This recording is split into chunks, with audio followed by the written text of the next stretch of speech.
안녕하십니까. 재경관리사 원가관리회계를 강의할 윤정훈 세무사입니다. 본격적인 강의에 앞서서 강의 진행에 대해서 간략하게 설명을 드리고 시작하도록 하겠습니다. 우리 원가관리회계는 교재를 보시면 상단부는 원가회계 영역이고 뒷부분 하단부는 관리회계 영역으로 되어 있습니다. 시험 문제를 달다시피 객관식 사지선다형으로 40문항이 출제되는데요. 그 중에 원가 회계 파트가 한 70% 정도 되고 관리회계 파트가 한 30% 비중을 차지하게 되겠습니다. 그래서 40문항 중에서 47에 28, 28문제 이상을 맞춰야겠죠. 항상 전에도 강의하다시피 저는 항상 이런 틀에 의해서 강의를 진행할 겁니다. 먼저 시험에 잘 나오지 않거나 또는 쉬운 부분은 간단 명료하게 설명을 드릴 거고, 중요한 부분이나 어려운 부분은 심도 있게 세밀하게 설명을 드릴 겁니다. 그리고 우리 교재에는 시험과 무관한 쓸데없는 내용들이 괜히 페이지만 늘리려고 너무 많이 열거되어 있어요. 그런 부분은 가감하게 가지치기를 하고 넘어갈 겁니다.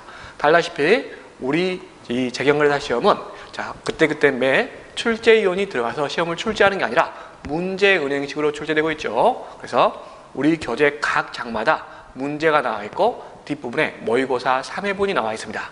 여기 있는 문제 한 문제도 빼놓지 않고 전부 다 설명을 드릴 겁니다. 왜냐하면 시험에서는 여기 나온 교재에서 대부분 문제가 출제되기 때문에 약간 변형돼서 나오기 때문에 여기 문제만 다 풀어보셔도 시중에 있는 다른 교재를 굳이 구입해서 별도로 풀어볼 필요가 없어요. 그래서 객관식 지문 하나하나 이 문장이 왜 옳고 왜 이 문장이 틀린지 상세하게 설명을 하도록 하겠습니다. 그러면 수업을 우리 또 시작을 해 보겠습니다. 오늘은 첫 시간이고 원가회계의 기본 개념이니까 우리가 시험과는 조금 무관한 부분이고 또 간단 명료한 부분이죠. 그래서 가볍게 넘어가도록 하겠습니다. 교재를 보시면 제1절에 원가회계의 기본 개념 그랬죠. 그래서 회계의 체계와 원가회계 있는데, 회계는 크게 두 가지 영역으로 구분이 된다고 교재에 나와 있죠. 이 정보 이용자, 외부 정보 이용자인가, 내부 정보 이용자인가, 그 정보 이용자 주체에 따라 크게 우리는 재무회계와 원가관리회계로 구분할 수 있죠. 원가회계, 관리회계 묶어서 원가관리회계, 영어는 큰 의미가 없죠. 그래서 우리 회계는 이렇게 재무회계와 원가관리회계로 구분된다. 지겹도록 들은 문장이죠. 큰 의미는 없습니다. 페이지를 넘기도록 하겠습니다. 보시면 또 재무회계와 원가관리회계를 비교하는 표가 나와 있죠. 우리 표 1-1에 재무회계와 원가관리회계의 차이점이 열거되어 있는데요. 이 부분은 과거에는 시험에서 전통적으로 자주 출제되었던 내용이죠. 지금은 너무 많이 우려먹어가지고 잘 안 나오지만 또 구간이 명간이라고 나올 수 있기 때문에 필기할 내용은 없고요. 가볍게 정리를 하겠습니다. 그리고 저는 이렇게 필기가 조금 많은 편입니다. 그래서 별도 노트를 가지고 계시면서 제가 필기한 것을 같이 필기하시면 필기하는 자체가 도움이 되고 나중에 요약 정리해서 복습하실 때 쉽게 할 수 있기 때문에 각적 필기를 하시는 게 좋을 것 같아요.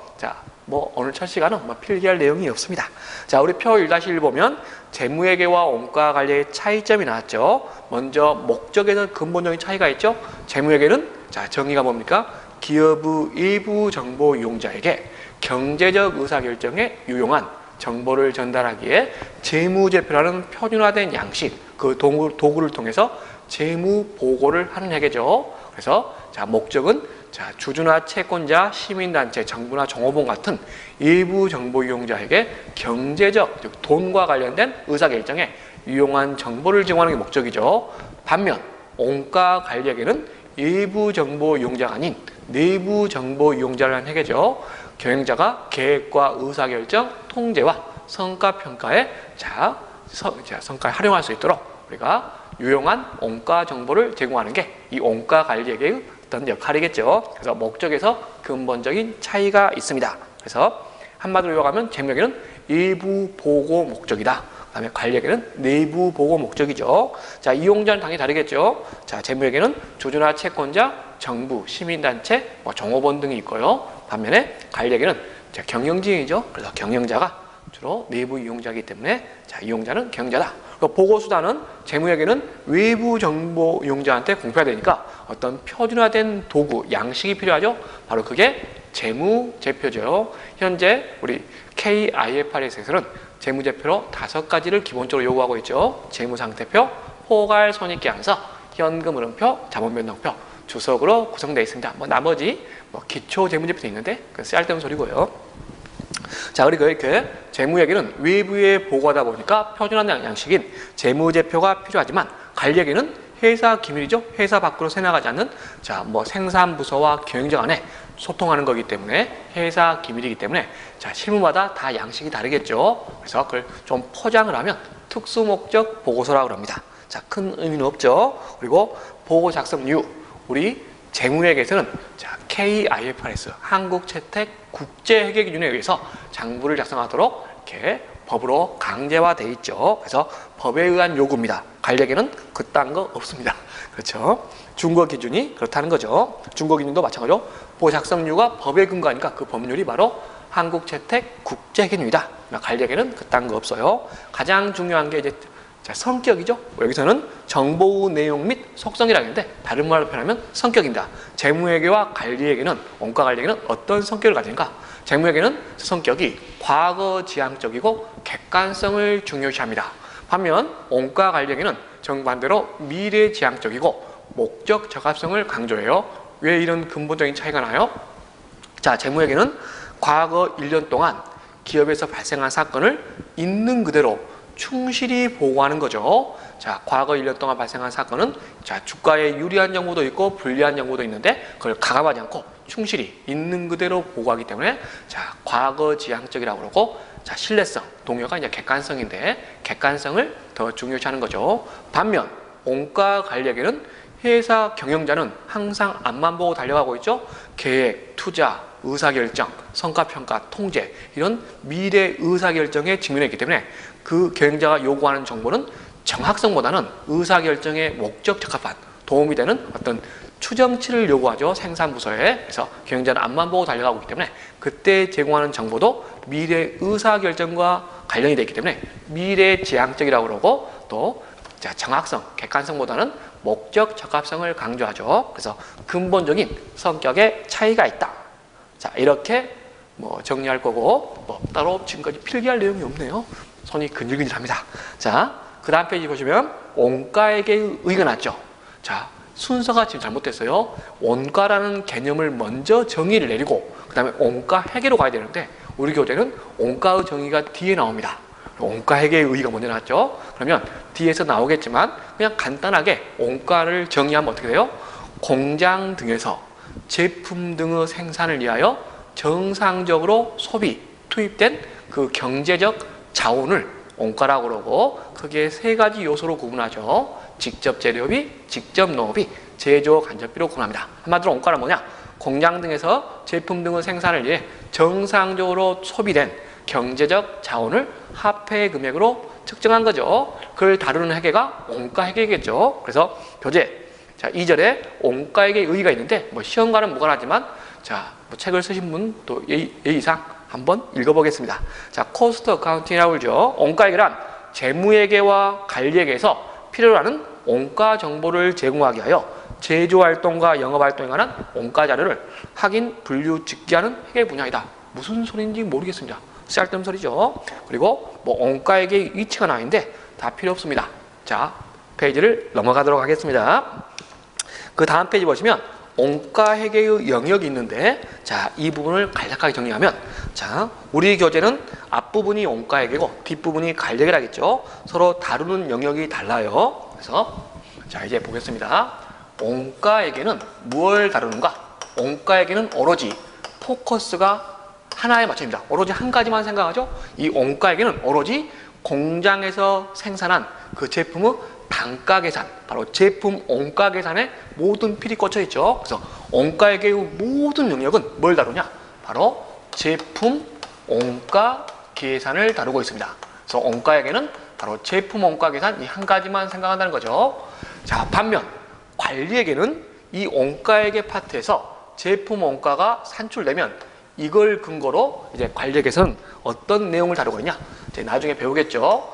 관리 회계에서는 바로 경영자가 이 제품 원가 계산, 이 원가 정보를 활용해서 바로 크게 4가지 영역입니다. 묶어서 표현하면 자, 계획과 의사결정, 생산계획, 판매계획, 투자계획 같은 각종 계획과 그 계획을 실행에 옮기면 그걸 의사결정이라고 그러죠. 계획과 의사결정, 그리고 성과평가를 통한 자, 통제가 있겠죠. 그래서 통제와 성과평가, 바로 이 4가지 영역을 다루는 게 이제 관리회계의 영역이 되는 거죠. 그래서 지금 필기한 이 용어들은 반드시 기억하셔야 돼요. 바로 이런 것들은 결국은 원가관리의 목적과 똑같죠. 우리 교재도 이 내역을 다루는 거죠. 그래서 시험에서는 이 부분에서 70% 출제된 거죠. 이 부분에서 한 70%가 출제되고 이 부분에서 30% 비중으로 시험 문제가 나오게 됩니다. 그래서 원가회계 쪽은 잘 따라오시면서 관리회계가 조금 이게 추상적이고 좀 막연하기 때문에 상당히 관리회계를 어려워하는 측면이 있어요. 그런 부분 감안해서 철저하게 관리회계도 자, 개념을 잡을 수 있도록 자, 정립을 자, 제가 충실하게 해드리겠습니다. 그래서 이렇게 구성되어 있는데 이 용어들은 기억하셔야 돼요. 이것들은 결국은 원가 관리의 목적과 연결되는 거죠. 제품 원가 계산, 이 단어 기억하시고요.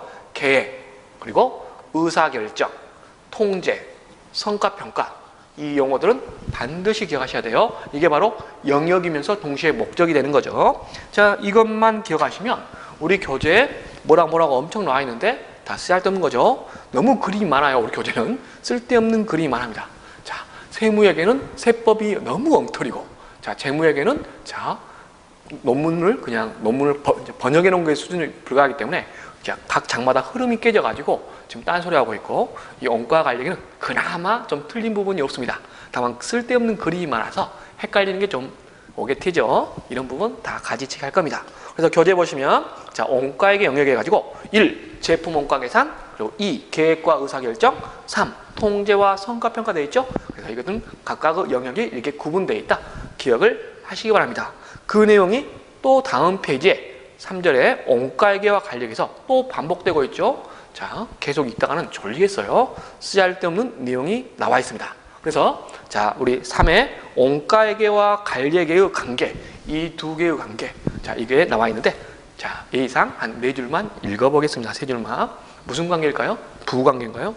자, 관리회계가 수행하는 계획과 의사결정, 통제와 성과평가, 이 4개의 영역을 하기 위해서는 자, 뭐가 필요해요? 원가회계가 제공하는 제품 원가 계산 정보가 필요하기 때문에 원가회계와 관리회계는 서로 불가분의 관계가 아니다. 허탈합니다. 그냥 밀접하게 관련돼 있대요. 그게 전부인데 이런 쓰잘데없는 글을 써놨어요. 불가분의 관계에 있다. 자, 페이지를 넘기도록 하겠습니다. 자, 그리고 또 계속해서 그림이 나오는데 그냥 쌩 까세요. 다음에 자, 3절에 또 원가회계의 한계점이 나오죠.